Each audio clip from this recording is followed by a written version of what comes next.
জগন্নাথ হল নাকি ভারতের এজেন্ট, জগন্নাথ হল নাকি ভারতের দালাল। জগন্নাথ হল যদি ভারতের দালাল হয়ে থাকে তাহলে জগন্নাথ হল থেকে কেন আজকে এত বড় মিছিল এখানে আসলো? একটাই পরিচয়, আমরা সবাই বাংলাদেশি, আমরা সবাই বাংলাদেশি। ধর্ম, বর্ণ, জাত, পাত নির্বিশেষে আমরা সকলে বাংলাদেশি, এটাই আমাদের একমাত্র পরিচয়।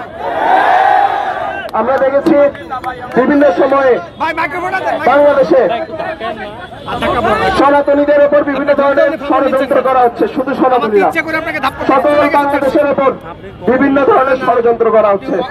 এই ষড়যন্ত্রের বিরুদ্ধে আমাদেরকে সকলের একসাথে রুখে দাঁড়াতে হবে। আমরা আমরা শুরুতে একটা বলতে চাই, শুধু জগন্নাথ হল না বা ঢাকা বিশ্ববিদ্যালয়ের বাকি 17 বা 18টি হল না, আমাদের সকলের একটাই পরিচয়, আমরা সবাই বাংলাদেশি। আমরা আজকে সন্ধ্যা থেকে দেখেছি জগন্নাথ হলকে উদ্দেশ্য করে বিভিন্ন ধরনের কথাবার্তা বলা হয়েছে।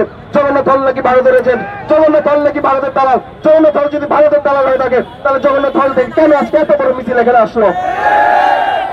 আমি জানি না, আমি এখানে মাত্র এসেছি, আমি জানি না কোনো অন্য কোনো হল থেকে আলাদা করে এইরকম একসাথে 40-50 জনের মিছিল এখানে আজকে এসেছি না। আমি সবার প্রতি, ঢাকা বিশ্ববিদ্যালয় তথা বাংলাদেশের সকলের প্রতি আমি অনুরোধ জানাবো, পরবর্তীতে যেন জগন্নাথ হলকে নিয়ে এইরকম পৃষ্ঠতাপূর্ণ মন্তব্য যেন না করা হয়। সর্বপরিশেষে আমি বলতে চাই, জগন্নাথ হল সহ ঢাকা বিশ্ববিদ্যালয়ের সকল হল প্লাস বাংলাদেশের সকল জনগণ, আমাদের একটাই পরিচয়, আমরা বাংলাদেশি। বাংলাদেশের সকল অধিকার এবং বাংলাদেশের সার্বভৌমত্ব রক্ষায় আমরা সকলে একতাবদ্ধ থাকবো।